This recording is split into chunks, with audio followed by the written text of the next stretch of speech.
unos días el gobierno mexicano anunció que adquirirá los derechos de propiedad de 13 plantas generadoras de energía eléctrica al grupo independiente español Iberdrola. Tal anuncio ha provocado muy diversas reacciones, tanto en el ámbito técnico como económico y financiero, porque los detalles de la adquisición todavía no son del todo claras y sí el resultado de ello beneficiaría a los consumidores de electricidad como usted y como yo. Por ello, y para tener las cuentas claras, es que vamos a conversar con un reconocido experto y a quien usted ya conoce, el doctor Víctor Ramírez Cabrera. Buenas noches, Víctor. Hola, Raimundo, muy buenas noches, un gusto poder platicar contigo. Gracias, amigo mío, y quién mejor que tú para que primero nos pongas en contexto, hasta antes de este anuncio, la participación privada en la generación de electricidad con respecto a la pública, ¿cómo se encuentra? Bueno, la realidad es que había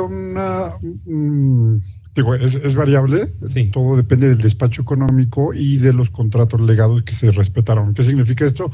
Los contratos de antes de la reforma de 2013 que concluye en 2015.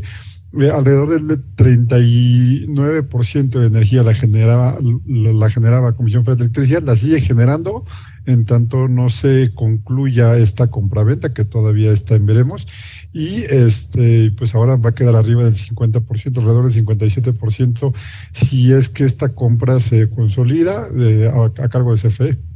Bien, Víctor, ahora esa generación privada de electricidad estaba obviamente siendo pues atosigada, molestada por Andrés Manuel a diario, un día y otro no, con respecto justamente a este grupo Iberdrola. ¿Qué subyace en la decisión de Iberdrola desde tu ángulo de análisis?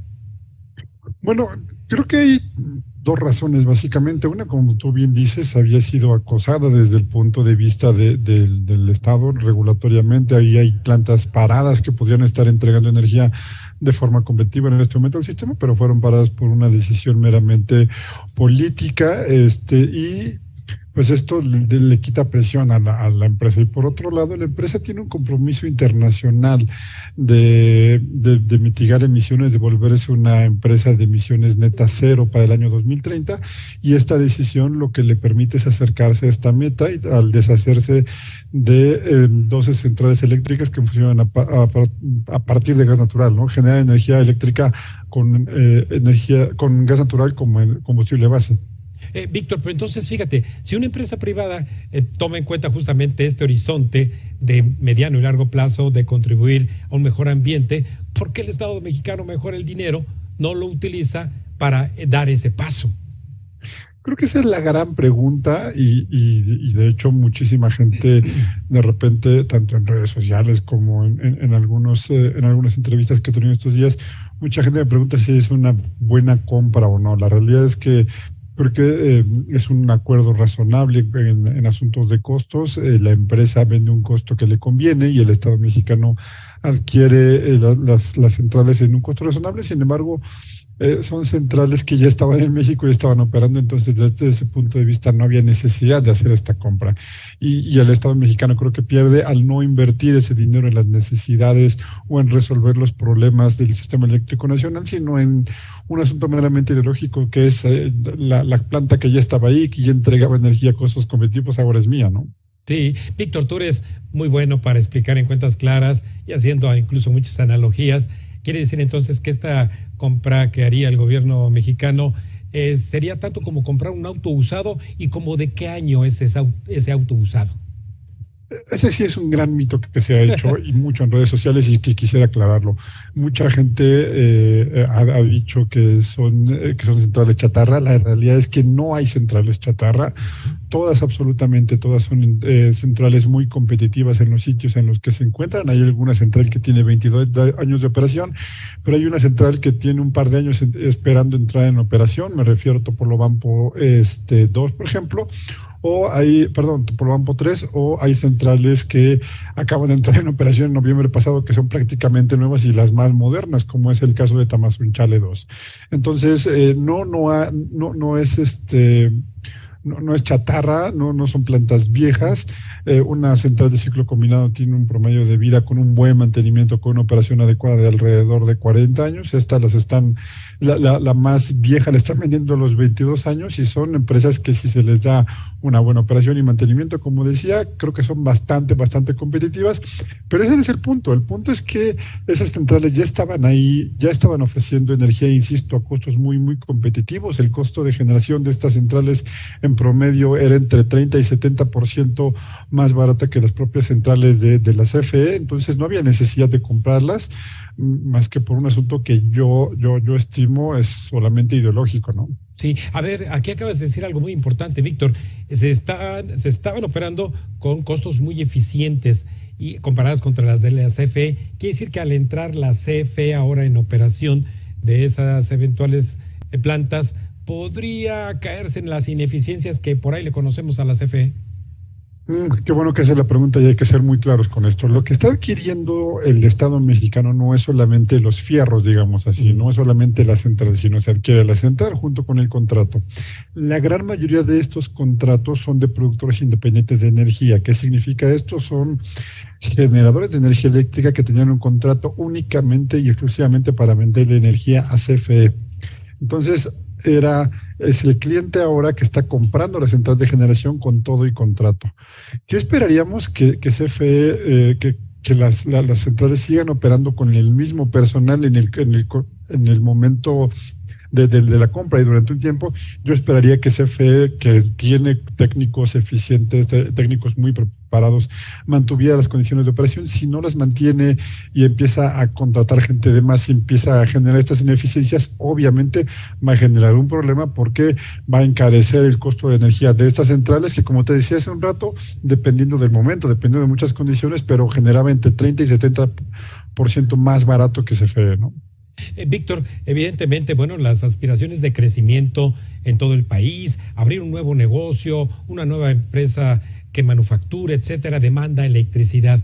¿Esta compraventa genera algún kilowatt adicional para satisfacer esa demanda? Muy buena pregunta. No lo genera y eso es justo lo que decía hace un rato. Hay regiones del país que tienen problemas severos de falta de energía. Por ejemplo, la península de Yucatán es altamente deficitaria, el centro de la República, Occidente, que requieren cada vez más inversión.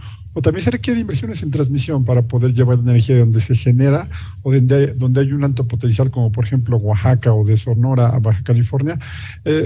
Puede haber inversiones del Estado, que es el único que puede hacerlo sin transmisión, y en lugar de eso lo que están haciendo es comprar lo que ya está en México instalado y no se resuelve ninguno de los problemas del sistema eléctrico nacional. Víctor, entonces, dado que está cargado de un ángulo ideologizante de parte del Ejecutivo, esto quiere decir que la promesa de que la energía eléctrica vuelve a ser de nosotros por una aparente nacionalización es falsa. Bueno, han dicho que nacionalización de la industria eléctrica se compró menos del 10% de los activos del sistema. Esta empresa vende 13 centrales eléctricas, pero se queda con otras tantas centrales eléctricas renovables en el país, incluso también con algunos ciclos combinados con los que sigue operando en el mercado eléctrico. Entonces no hay una nacionalización, habrá habido la compra de algunas, pero honestamente la utilidad para los mexicanos de a pie en nuestro bolsillo, yo no veo cómo pudiera ser esto, o más bien las evidencias que tenemos con base en los propios números de la Comisión Reguladora de Energía nos dicen que no hay forma en la que esto sea beneficioso para el consumidor, ¿no? Víctor, entonces esto quiere decir que los consumidores domésticos vamos a seguir recibiendo subsidio de parte del gobierno federal para pagar nuestra energía eléctrica básica. Yo creo que en el mejor de los casos no va a haber cambios. Si no se puede mantener la eficiencia con la que se opera, puede haber un incremento de costo que muy probablemente no veremos en la tarifa, sino que se verá cubierta con subsidios, como bien dices, y pues no lo vamos a ver, ¿no? Sí, finalmente, Víctor, un ángulo financiero que tú también has tratado es que este fondo de inversiones que sería por donde entraría esta compraventa es un fondo privado. Esto querrá decir que el gobierno mexicano tendrá que conseguir dinero para hacerse de esa eventual propiedad. Bueno, lo que dicen es que quien está apalancando la venta es Fonadín y según la información que hay pública es que Fonadín tiene alrededor del 50% del costo, alrededor de unos 3,000 millones de dólares de lo que sería el costo total de la transacción. Habrá que conseguir más dinero, ya sé que lo aporta el gobierno federal, no sé de dónde puede hacerlo. El gasto público está muy comprometido, o que salgan a comprar bonos, o más bien a ofrecer bonos al mercado, y que esto se termine convirtiendo en una especie de deuda, ¿no? Que no va a ser una deuda contable en el presupuesto de egresos de la Federación, pero es un compromiso de pago que va a tener el Estado mexicano, ¿no? Sí, Víctor, no sabes de verdad cuánto te agradezco, porque justamente los mitos y realidades, como lo acabas de poner así en cuentas claras, son entendibles, los porqués, los cuándos y lo que falta por ocurrir. Te agradezco muchísimo, como siempre, Víctor. Al contrario, Raimundo, un gusto platicar contigo e intentar explicarle esto, que es un poquito complejo, pero, Sí. pero aquí hacemos el esfuerzo. Muchísimas gracias. Ya lo creo, te agradezco por ello mucho. Y bueno, estaremos continuando obviamente al seguimiento de este asunto. Muchas gracias, buenas noches. Gracias a ti, buenas noches. Antes de ir un breve corte, le recuerdo nuestras redes sociales de la Agencia Mexiquense de Noticias para que nos sigan en Facebook y en Twitter, @AMX Noticias y @Raimundo Tenore.